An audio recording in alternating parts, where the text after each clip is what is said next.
Vijayawada వాసులను petrol కొరత వేధిస్తోంది. బందర్ రోడ్లోని petrol bunk దగ్గర కిలోమీటర్ల మేర వాహనాలు నిలిచిపోతున్నాయి. గంటల తరబడి బంకుల దగ్గర వాహనదారులు పడిగాపులు పడుతున్నారు. మరిన్ని వివరాలు మా ప్రతినిధి శ్రీకాంత్ అందిస్తారు.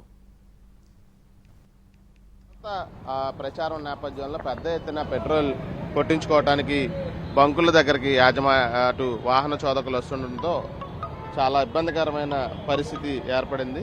రాష్ట్ర వ్యాప్తంగా పెట్రోల్ బంకుల దగ్గర ఇంకా కిలోమీటర్ల మేర వాహనాలు నిలిచిపోతున్న దారుణ పరిస్థితి కొనసాగుతోంది. ప్రస్తుతం మనం విజువల్స్లో చూడొచ్చు. విజయవాడ బందర్ రోడ్లో ఉన్నటువంటి పోలీస్ పెట్రోల్ బంక్ దగ్గర ఉన్నాం.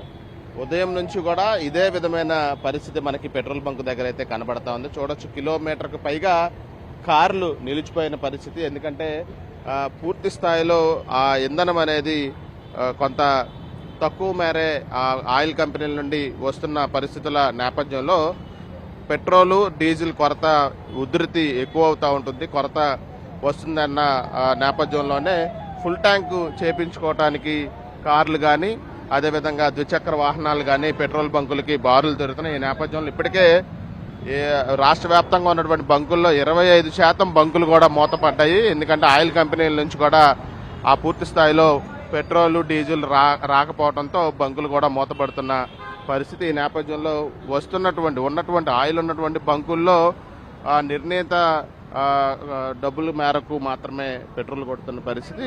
2 వీలర్లకి 500, అదేవిధంగా కార్లకి అయితే 2500 మాత్రమే పెట్రోల్ కొడుతున్న పరిస్థితి చూడొచ్చు. విజువల్స్లో కూడా పెద్ద ఎత్తున ద్విచక్ర వాహనాలు కూడా పెట్రోల్ కొట్టించుకోవటానికైతే బంకుల దగ్గరికి వచ్చి ఎదురు చూస్తున్న పరిస్థితి. ఒకవైపున ట్రాఫిక్ కంట్రోల్ చేయటం కూడా పోలీసులకి ఒక సవాలుగా కూడా మారుతా ఉంది. ఎందుకంటే పెట్రోల్ కొట్టించుకోవడానికి వచ్చిన వాళ్ళు కూడా కొంత వాగ్వివాదాలకి దిగుతున్న పరిస్థితి. గంటల తరబడి ఎదురు చూడాల్సిన పరిస్థితి బంకుల్లో కనబడతా ఉంది. అదేవిధంగా పోలీసుల్ని ర్యాపిడ్ ఫోర్స్ను కూడా ఏర్పాటు చేసుకుని ఎటువంటి ఇబ్బందులు గలాటాలు చోటు చేసుకోకుండానే అక్కడ పెట్రోల్ కొట్టి పంపించడానికైతే పోలీసులు కూడా ఏర్పాట్లు కూడా చేస్తూ ఉన్నారు. అదేవిధంగా ఈ మరొక 2 రోజుల పాటు ఇదే పరిస్థితి కొనసాగే అవకాశాలు ఉన్నట్టుగైతే స్పష్టంగా అధికారులు కూడా అంచనా వేస్తూ ఉన్నారు. ఎందుకంటే ఈ కొరత రావడానికి ప్రధానంగా కూడా ఆయిల్ కంపెనీల నుంచి ఆయిల్ సరఫరా రాకపోవడం అనేది ఒక ప్రధాన కారణంగా చెప్తుంటే నిన్న ఏమైనా కొట్టించారు ఈ 2-3 రోజులు? ఇవాళ అసలు ఈ రష్గా ఉంది, చాలా దారుణంగా ఉంది. బయట చూస్తే ఎండ అసలు నిలబడదు. ఇక్కడేమో ఖాళీ లేదు. ఇది కూడా లేట్ అవుతుంది. ఎందుకంటే ఇప్పుడు మళ్ళీ పెట్రోల్ చెక్ చేస్తున్నారు. మరి వస్తుందా రాదా మా దాకా కూడా తెలియదు. ఒకవైపున వాహనాలు పెట్రోల్ కొట్టించి బయటికి పంపిస్తే మరొక 50 నుంచి 100 వాహనాలు అక్కడ క్యూ లైన్లో లోపల రావడానికి సిద్ధంగా ఉన్న పరిస్థితి. ఒకసారి విజయవాడ పోలీసులు ఉన్నారు. సార్, ఈ ట్రాఫిక్ కూడా పూర్తి స్థాయిలో వాహనాలు బారులు జరపడంతో ఇబ్బందులు ఉంటున్నాయి. ఎలాగా వాటిని సింగిల్ లైన్లో చేయడానికి చూస్తున్నామండి.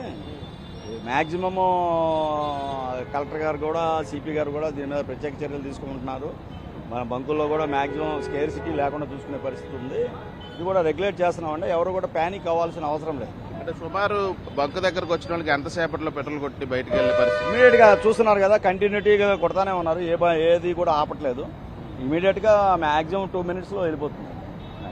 ఇది ఒకవైపున పెట్రోల్ బంకులకు వచ్చిన వాటిని కూడా వెంటనే వీలైనంత త్వరగా పెట్రోల్ వాహనాల్లో నింపి వాటిని బయటికి పంపించడానికి అన్ని ఏర్పాట్లు చేస్తున్నాము అని పోలీసులు చెప్తా ఉన్నారు. విజయవాడ పోలీస్ కమిషనర్, జిల్లా కలెక్టర్ కూడా పెట్రోల్ బంకుల మీద పూర్తి స్థాయిలో ఫోకస్ పెట్టి ఎక్కడా ఇబ్బందులు లేకుండా చర్యలు చేపట్టినప్పటికీ అన్ని బంకుల దగ్గర మాత్రం వాహనాలు అయితే కిలోమీటర్ల మేర బారులు తీరిన పరిస్థితి